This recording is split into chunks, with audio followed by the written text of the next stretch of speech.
Tumezoea kufikiria kuwa historia ya mwanadamu ni njia laini ya kwenda juu.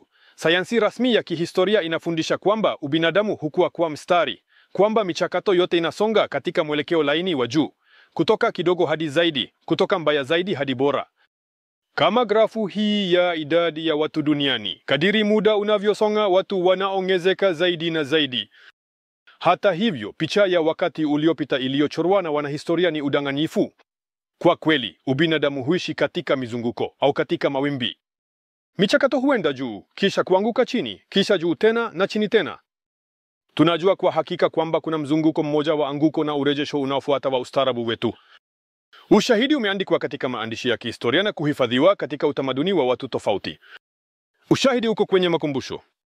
Ushahidi upo mijini. Baadaye tutazingatia kwa undani zaidi.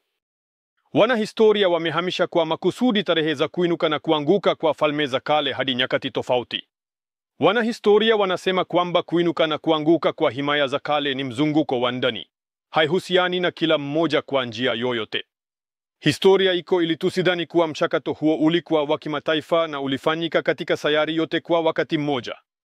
Wakati michakato ni ya mzunguko, inamaanisha kuwa matukio ya zamani yanaweza kurudiwa katika siku zijazo na kiwango cha juu cha uwezekano. Leo tunaishi katika enzi ya ustawi wa kiteknolojia. Inaonekana kwamba ubinadamu umeunda mfumo wa kuaminika wa msaada wa maisha.